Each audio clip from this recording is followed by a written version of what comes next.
to the AZ Wildcats podcast brought to you by DraftKings, America's #1 sportsbook app. I am Mike Luke, joined by Mr. William Brad Allis. Hello, Brad. How are you doing? Doing well. That's what I like to hear. All right, so let's talk about first a little bit of the Pac-12 tournament, and then we're going to get into the NCAA hot and heavy right here. This to me was a awesome win for Arizona for a variety of reasons. First, UCLA is really good. Yes, I know that Dem Bona was out of the game. Jalen Clark was out, but you know what? Injuries are part of the game. Arizona fans know that all too well. Lauren Woods, Brandon Ashley can come up with a lot of different examples right there. But Arizona did not play very well in this game. I think if you look at it from a statistical perspective, didn't shoot well. Azuolas Tubelis, only 5 of 17 from the field, was down pretty much the entire game. But at the very end, when they needed somebody to come through, they had Courtney Ramey right there, who didn't even have his best game either. No, Arizona probably played a C-plus game, but UCLA did as well. Yeah, I know they had 2 guys out. Arizona played with 2 hurt guys.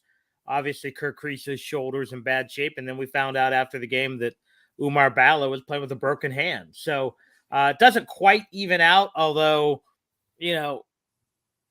Arizona, did what they needed to do to win. And I think we saw the committee did not put a lot of stock into that one win. I think they put a much heavier emphasis on the regular season, in which case Arizona split.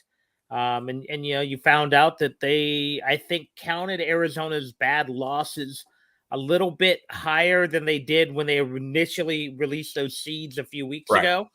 But at the end of the day, I think we're going to look back, and ironically enough, the biggest shot of the season for 2 programs was that ASU half-court shot. ASU is not in the tournament if they don't beat Arizona, and Arizona's probably a 1 seed if they don't lose that game. Will it matter? Who knows? But it's very interesting that ends up becoming maybe, again, one of the biggest shots, at least for ASU in a long time, because they're not in without that shot.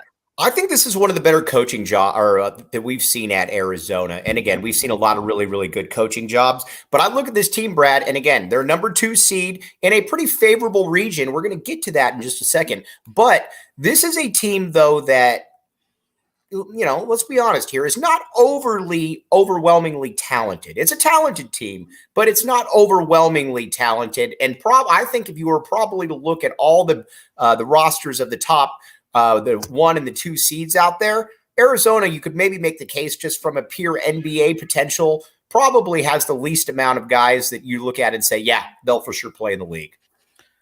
Yeah, because there may not be a guy in that 7-man rotation who plays in the NBA, except for maybe Boswell. Even Boswell's not a sure thing. That being said, there are no weak links. I know a lot of people are down on Kriisa, but Kriisa is a very good college basketball player. Mm-hmm. Is he flawed? Yes. You could say that about everyone. This is a well-constructed roster. The only thing they really lack is that big-time wing scorer and a little bit of depth. And I think, I do feel, though, that if they need to turn to Adama Ball or Vesser, that they can get 8 quality minutes out of those guys in case of foul trouble or fatigue or something like that. But overall, despite a lack of NBA players, I think it's ironic though that UCLA's 2 best players aren't NBA players. Right. You might even say their 3 best players may not be. So talk about playing hurt, our good buddy Matthew. Matthew, hope everything's okay, my man. Shoot me a text. Playing hurt all weekend at his tournament. Right. But yeah, I think that's it. Just it. You look at it, Gonzaga led by Drew Timme, who's probably not an NBA player. That I think is, for the most part, I think this is going to be prudent college basketball roster construction. Bill Self has been doing this for several years now, mixing in a couple 1-and-done or 2-and-done guys, but he's got a veteran team. Right. That seems to be, and again, transfers plays a huge role in this. But that's just what it is. So I think while Arizona lacks diehard or surefire NBA guys, they've got a really well-constructed roster. They can win in a variety of ways. UCLA can't win a track meet. Right. There are some other teams in this tournament who are going to really struggle to win a grinded out game. Arizona's proved they can do both. All right, now let's talk about it. There's a couple different things that we're looking at here, but bracket time is here right now, and there is no better time than to start Run Your Pool right here. All right, here's the deal with Run Your Pool. Now, March Madness is coming, and we've teamed up with Run Your Pool to give you a chance to compete in a bracket challenge. Here's the deal. You can fill out your picks for all 64 teams in the tournament and get points for each pick you get right. Who's your Cinderella story this year? We're going to get to that in a little bit here. And prizes for competing against us. Show you no ball. Again, first place, $300 cash prize, $75 PHNX locker gift card. Second place, $150 cash prize. Third place, $50. It's free to play. Now, remember, the important dates, March 12th, 5 p.m. Mountain Time, Selection Sunday, or obviously Selection Sunday right there. And then March 14th to 15th, first 4 play-in games not included in the bracket. Then March 6th, first game tips off. Deadline to fill out your bracket, 10:15 a.m. Mountain Standard Time. And the national title game, April 3rd. Head over to https://play.runyourpool.com, PHNX, and don't forget to get your picks in when your brackets are live, or when brackets are live. Again, great stuff right there. Love to see you get in there. And Mountain Mike's Pizza. What's better than filling out your bracket while you got some good Mountain Mike's Pizza there as well? Again, Oracle and Wetmore here in Tucson. Really, really good stuff. Great TV setup. Maybe a great play to go watch some games with some of your friends right there. So again, lunch buffet, great food. Head over to mountainmikespizza.com or to their Mesa, Chandler, and Tucson locations to place your next order. Reminder, new Diehards get a $50 voucher for signing up. Mountain Mike's Pizza. All right. Now, everybody wanted to be in the West bracket, Brad. But after looking at the West bracket, I think Arizona lucked out a little bit. If Jacob Franklin could maybe throw the West bracket up here, we can look at it. Well, you look at this. You got Kansas as the 1 seed. Kansas is going to probably play Arkansas in the second round. I don't want any part of that. Then you got St. Mary's, VCU, UConn, my pick to come out of there. Then you've got TCU, Iona, Rick Pitino, don't want anything to do with that one. Arizona State and their annual play-in game. Then you got Gonzaga, UCLA. That is an absolutely loaded bracket right there, Brad. I would argue, though, that maybe the bottom half of the bracket for that 2 seed is not quite as – I think I'd rather face Gonzaga this year than Baylor. But I think they did Kansas no favors in the top half. That is a very difficult top half of the bracket. So, I think the big advantage to that is if you are UCLA, you're going to be playing in Vegas. And maybe you can get, 500 of your fans to make – and I have no idea. Maybe UCLA showed up in Vegas this weekend, but traditionally they don't travel as well as they should. I'm sure there'll be plenty of Kansas fans, but not as many as if Kansas had stayed in the Midwest and playing in Kansas City. Obviously that's a near home game for Kansas, but yeah. So I don't think that bottom half of the 2 seed is any more difficult than Arizona's. In fact, I'd argue that maybe that second round game is a little easier than what Arizona might be facing. But the top half, sure, they did not do Kansas any favors, which is interesting because a lot of people thought Kansas might be the number 1 overall seed before that loss to Texas the other day. Are you surprised that UCLA got a higher seed than Arizona? Just off of what we thought going into it, Arizona wins 2-1, much better wins. Obviously, you have some worse losses, but were you surprised by that, William? No, I think even though they say they don't look at UCLA won the conference by 4 games. They split with Arizona in the regular season. So I get it. I can make an argument that Arizona should be a 1 seed. I can also make an argument that Arizona should be a 3 seed. So at this point, and I think this committee especially, they did not use the same criteria for everybody. Right. Because in some cases they talked about how close games were, but yet they didn't seem to mind that Alabama got blown out 3 times. Right. Arizona's been, by way of comparison, blown out once, maybe twice if you count Oregon. To me, it really looks like after the top 2 seeds, maybe the top 10, it almost looks like they drew. I mean, you got some teams as a 7 seed with 6 more wins than a 3 seed, and in some cases the conference tournament seemed to matter, and others it didn't. So, right. But that's the committee. I thought they, for the most, knowing their criteria, I think they got most of the teams correct. I personally would have had Clemson in instead of one of the Big Ten teams, but Big Ten only got 8 teams in. Personally, I would have had Toledo in over. I think the MAC was deserving of 2, but we're quibbling over a team that's probably going to lose in the first round. But no, I think they showed that they didn't favor the Big Ten as much as we thought they were. I think they did favor the SEC maybe a little bit more than we thought they would, and everyone else, I think they got about right. All right, can we go, Jacob, if you could pull up the South bracket right here, Arizona's bracket, the one that we're all looking at. All right, Alabama is the 1 seed. Alabama to me is interesting because I think that they have probably the best roster in the I think you could easily argue they have the best roster in college basketball, but obviously you've got a lot of peripheral issues going on right there, and those issues are not going away for them. As a matter of fact, I would say that the microscope is going to be even further on them. What do you think about Alabama as the number 1 seed in Arizona's bracket, William? Super talented, obviously an elite player in Miller. Not sure he should be playing right now, but it's interesting because there were a lot of scenarios where they were going to put games with ties to Arizona. We saw them matched up with Xavier or Gonzaga, and it ends up being the Greg Byrne Bowl and the Javon Quinterly Bowl. So if Arizona were to meet in the Elite Eight, there are some storylines there. I think it's interesting because I think that bottom half of that top bracket is there's some interesting teams there. San Diego State and Virginia, especially if they can get by their first round opponents, and I'm not guaranteeing they can give Alabama some trouble, especially Virginia, who is year in and year out one of the best coached teams. But that's a good Furman team, and that's a very, I've said this to a few people. You don't win 30 games on accident.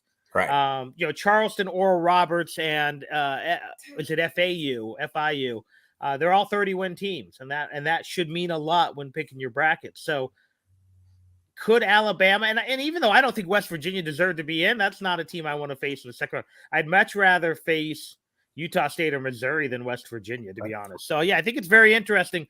I could see Alabama again. I could see Alabama winning by 20 each round to the Elite Eight, or I could see them losing in the second round.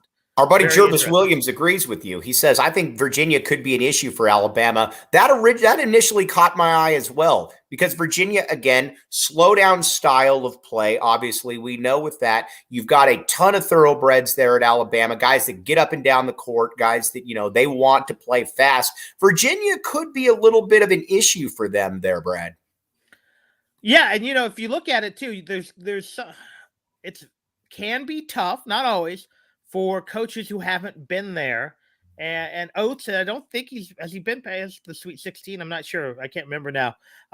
But Bennett has. Bennett's an elite coach with a style that travels well. Right. With that defense, with the discipline, they always hit the boards well. They're not as talented as those teams that made the deep run. They're also not as talented as the team that lost in the first round to a 16 seed. So, yeah, I think they can give Alabama – now, is Alabama better? Yes, that's why they're the 1 seed. They deserve to be a 1 seed for everything on the court. But, they didn't get an easy bracket, certainly.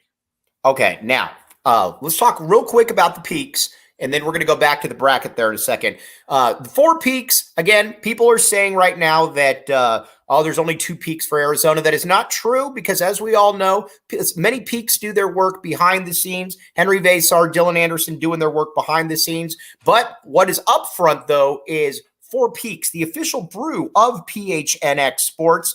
All right, now, it's the best beer to drink. I had some Kilt Lifter when I was in Las Vegas, had some fun right there. Very, very good stuff. Again, 4 Peaks, the official brew of PHNX. Spring training is right around the corner right here. Get some 4 Peaks maybe and go out there and watch, or have a couple cold ones while you're watching March Madness. And again, you already know the best way to spend St. Patty's Day. 4 Peaks, 8th Street Pub, of course. Hang out with your favorite degenerates. and enjoy a good time. Must be 21 years and up. And by degenerates, I mean us right there. So again, 4 Peaks and Tap and Bottle. Our good friends Scott and Rebecca. As you know, downtown we've had Tap and Bottle watch parties. You can get 4 Peaks there as well. They do a great job. Support local. You can go down to the one downtown or the one on the north side right there. They're always expanding. And the reason they're expanding is because they do good work and they're good people. So again, support local right there. Tap and Bottle watch parties, good stuff from Scott and Rebecca, our good friends right there. Known them for quite a while. Okay, Jacob, if you could pull the bracket back up there for the South. All right, now let's look at Arizona. You got Arizona Princeton. Arizona opens up as a 14 point favorite. Arizona should beat Princeton. Would you agree with this, William? Yeah, Princeton, and I haven't done a whole lot of homework on them yet. But the one number that jumps out is they are really bad on second chance points. Like one of the worst teams in the country with second chance points. And obviously when you have the Peaks and you have aggressive forwards and guards, my guess is Arizona is going to dominate them on the offensive glass. And that could be one of many differences in the game. You know, to be honest, Princeton's going to have to really shoot lights out to beat Arizona. I mean, it's going to take, one of those 60% from behind the arc. Arizona shoots, 30%, turns over the ball a lot. Princeton just doesn't really have they're good Ivy League team, but this isn't those Penn teams of a decade ago that could really. This isn't Pete Carrill coming through the door. No. So, yes, Arizona has to be worried about anyone and everyone based upon this season. I don't think this is a good matchup for Princeton. And then you got Greg Hansen's favorite team, Utah State, Missouri right there. I don't really worry about either one of those teams. As a matter of fact, I believe that Arizona should be able to handle either one of those teams. What say you there, Brad? It's interesting because I think Missouri's got some good athletes. I think they've had some big wins. They also have some awful losses. Utah State, to me, is a weird team because they look better on paper than they do when you watch them. Right. I've watched, that there's those late night CBS sports games, and Utah State's been on a few times. They're good. They're fine. Again, it's going to take kind of an outstanding effort by either of those teams to beat Arizona. Missouri is probably a little better equipped because they've played in the SEC and they've played some of these elite teams. Utah State has played San Diego State, but so again, it's a good Utah State could pose problems, but I don't think they will. Does that make sense? Baylor is fascinating, though. I think Baylor, and if you look at Ken Palmer, you look at Massey and how they do all of that, that's essentially a pick'em game right there. Baylor, though, is, again, it's not your typical Baylor team where they have they have the stifling defense and the good guards. They have the very good guards between Keontae George, Flagler, Cryer. They have some really good players. And up front, they're a little bit better right now. You got Big Jonathan. I can't remember the last name, but you're better up front. But that to me is the game where it gets very, very interesting for Arizona because I could see that being a pick'em game right there. Plus, with Scott Drew, you have one of the best coaches in college basketball.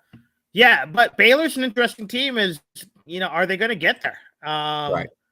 They don't have an easy path either. That Pasternak at UCSB, they're a good team. Creighton, NC State, both of those teams are very capable, especially Creighton, when Creighton is playing well. Now, we've also seen that Creighton plays poorly way too often for a team as talented as they are. And you're right, this isn't a quintessential Baylor team. It's interesting because Baylor loses games they shouldn't, but so does Arizona. Right. So if they do meet, it's kind of like which team is just more on. And that might be good news for Arizona, that if you can feed the post and Tubelis doesn't shrink from the moment, which he hasn't in a while, then I think, again, Arizona has the slight advantage, which is why there are 2 and Baylor's a 3. But that one, and certainly even Creighton, if Creighton was to come out of that, both of those teams can certainly beat Arizona. And if you're looking at it from, I would assume that Baylor, Arizona is probably a pick'em, or one by a half point over the other, depending on who looks better. My guess is that if Arizona plays Creighton, it's probably a single, possession type point spread. Anthony Humbert agrees with you right here. Our good buddy Anthony Humbert. He says, I fear Creighton more than Baylor. Creighton was the team, especially when we watched them in Maui, Brad, that they weren't at full strength. They didn't have one of their best players, but you could just tell they looked the part. They were pretty good. I am not surprised that they rebounded because keep in mind, this was a team that lost they had that stretch where they lost 5 of 6 games, something like that. Yeah. But they've rebounded very, very nicely. Yeah, and they're battle tested from the Big East. The Big East is a pretty darn good conference. It is. It lacks that elite talent, but they're one of those where the difference 1 to 9 is minimal. Right. What they get, I think they got 5 or 6, but the couple of the ones that just missed. You're playing Seton Hall, you're going to have a war. Even though they're an NIT type team. So I think the battle test. Now, my big question is, and again, this is an argument against Tommy Lloyd as well.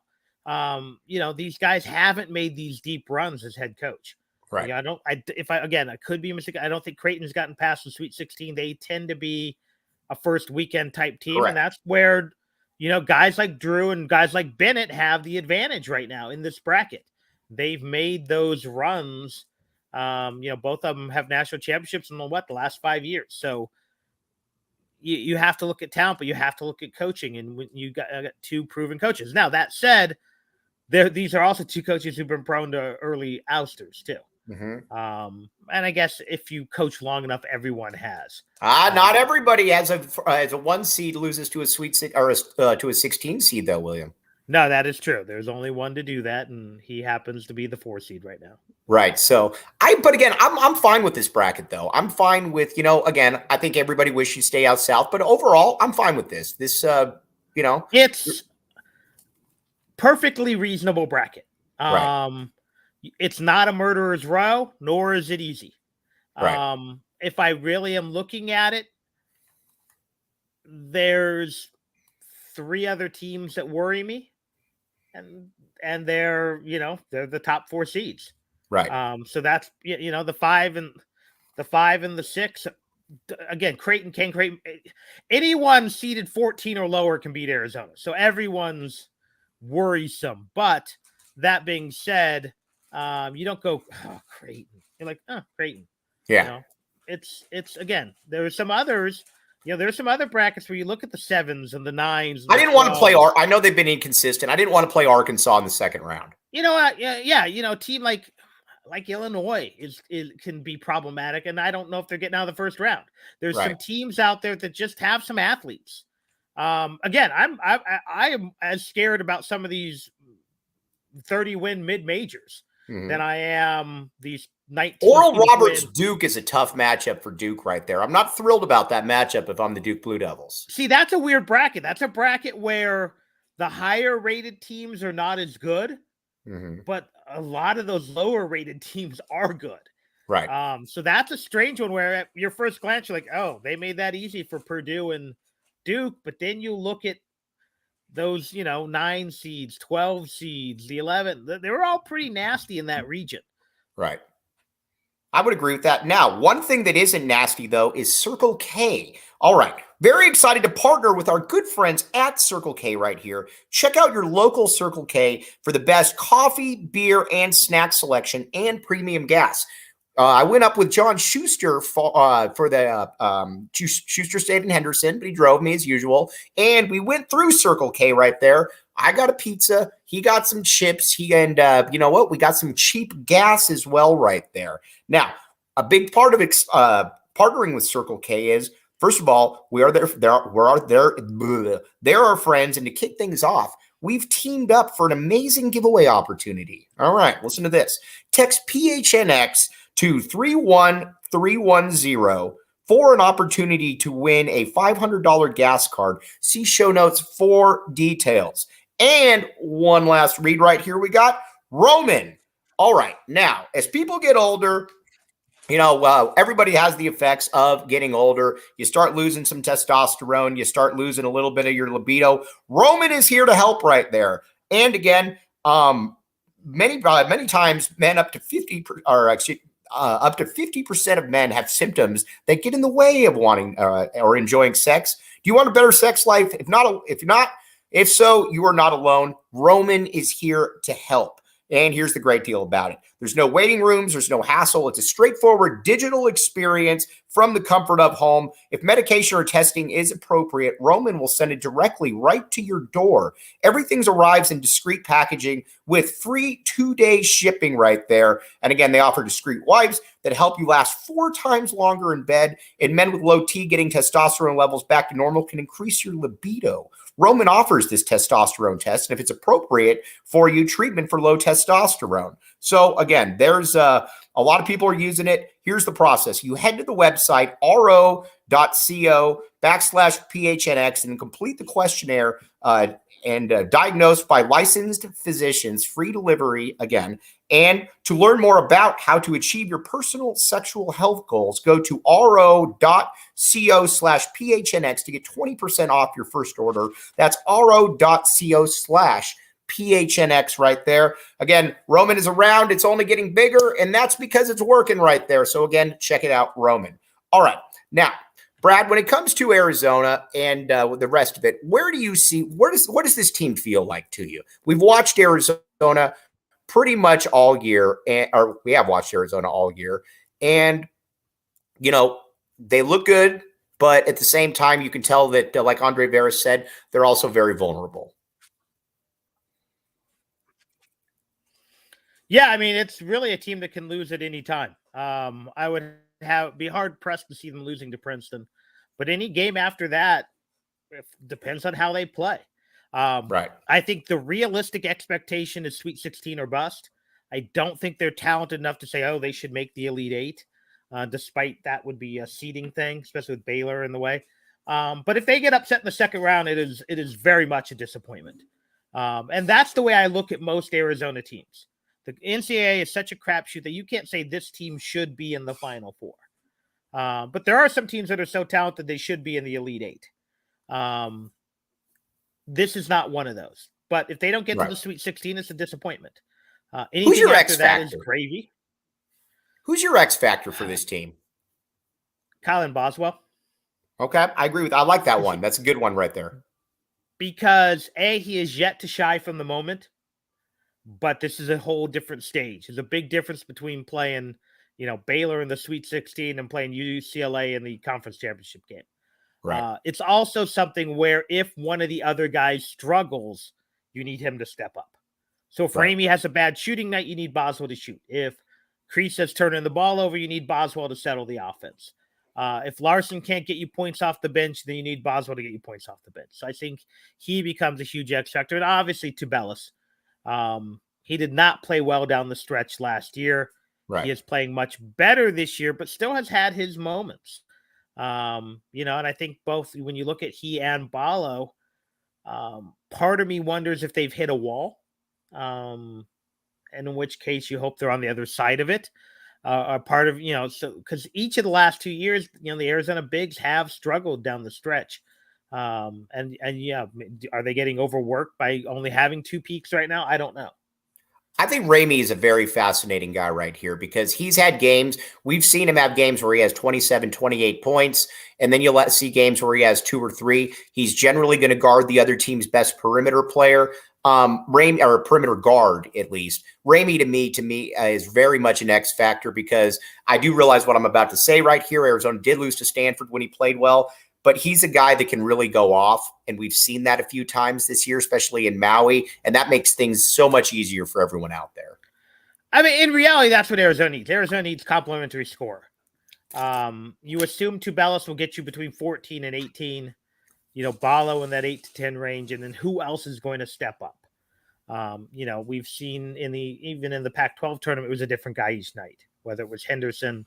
Well, Henderson kind of did it twice. Right. But Larson had a huge game. So that's what you're going to need. And that's what I think makes Arizona dangerous is they've got 7 guys who can do it. Right. They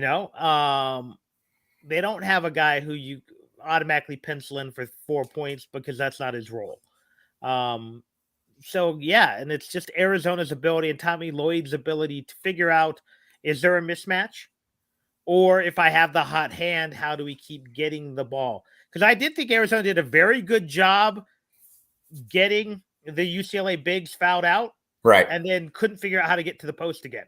Right. I'm not sure once they found out they had an entry pass that was a good entry pass to the post. Right. Now, it also helped that that's when the guards started shooting. I mean, Kriisa 3, I believe, that big 3 he hit came after the foul out. We know Ramey's did. I want to say Henderson had a bucket on the inside that was pretty pivotal at that time.